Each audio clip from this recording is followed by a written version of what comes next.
दुनिया भर में आज भी ऐसी कई जनजाति हैं जो अपनी परंपरा, रहन सहन और खान पान को लेकर चर्चा में बने रहते हैं। इस धरती पर एक विचित्र जनजाति मौजूद है जिसे दुनिया की सबसे खतरनाक जनजाति माना जाता है, जिसमें हम सबसे पहले बात करेंगे मुर्सी जनजाति के बारे में। ये लोग साउथ इथियोपिया और सूडान बॉर्डर स्थित ओमान वैली पर रहते हैं। इन्हें खतरनाक इसलिए माना जाता है क्योंकि इनके पास ऐसे कई हथियार होते हैं जिनसे ये आपको पल भर में खत्म कर सकते हैं। इस जनजाति के लोग डोंगा नाम की लड़ाई में शामिल होते हैं। ये लड़ाई डंडों द्वारा लड़ी जाती है।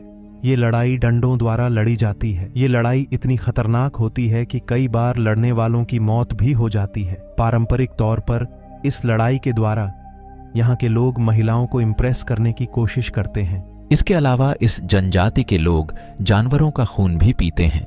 खास तौर पर सेलिब्रेशन के मौके पर गाय का खून पीने की परंपरा इस जनजाति में चली आ रही है। शादी के लिए भी यहाँ खूनी लड़ाई होती है। डंडों से लड़ाई के दौरान जो पुरुष जीतता है उसे सबसे सुंदर पत्नी मिलती है। इस जनजाति के लोग इतने ज्यादा खतरनाक होते हैं कि अगर कोई इनकी इजाजत के बिना इनके इलाके में चला जाए तो उसका बचकर लौटना नामुमकिन हो जाता। ये कबीले कितने खतरनाक हैं, इसका अंदाजा आप इसी बात से लगा सकते हैं कि यहाँ कबीले की लड़कियों को 15-16 साल की उम्र में उनके होठों को काटकर उनमें डिस्क पहनाई जाती है। इस बॉडी मॉडिफिकेशन को लिप प्लेट के नाम से जाना जाता है। इसके कारण यहाँ की महिलाएं अब दुनिया भर के पर्यटकों की नजर में आकर्षण का केंद्र बन चुकी हैं। अफ्रीका में अब सिर्फ मुर्सी, छाई और तिरमा जनजाति में ही यह प्रथा बची हुई है। इसे दुनिया की सबसे खतरनाक जनजाति माना जाता है। वो इसलिए क्योंकि ये लोग हत्या करने में जरा भी संकोच नहीं करते। जिस तरह ये जानवरों को मार डालते हैं वैसे ही आपस में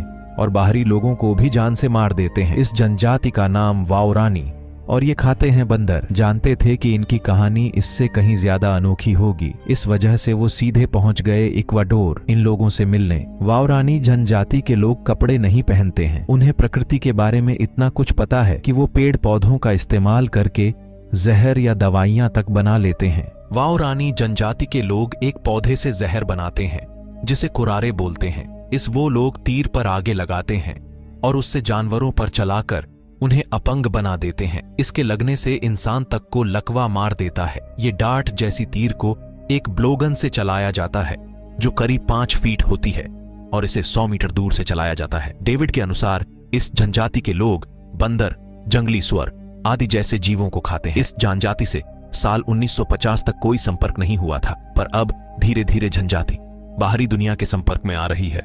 पर इसके कुछ लोग जंगल के काफी अंदर रहते हैं और बाहरी दुनिया से बिल्कुल संपर्क नहीं रखना चाहते। ये लोग बेहद घातक होते हैं। मुर्सी जनजाति के बारे में कहा जाता है कि उनके कबीले में सबसे ताकतवर उसी को माना जाता है जिसने सबसे ज्यादा इंसानों को मारा हो। हालांकि ऐसा पहले होता था, अब बाहरी लोग उनके करीब जल्दी नहीं जाते, इसलिए बाहरी लोगों और मुर्सी जनजाति के लोगों को बीच आमना सामना कम होता है। हालांकि आज भी इनके पास कई तरह के खतरनाक हथियार होते हैं। इस वक्त इस जनजाति की संख्या करीब 10,000 है और यह पूरी दुनिया से अलग रहते हैं।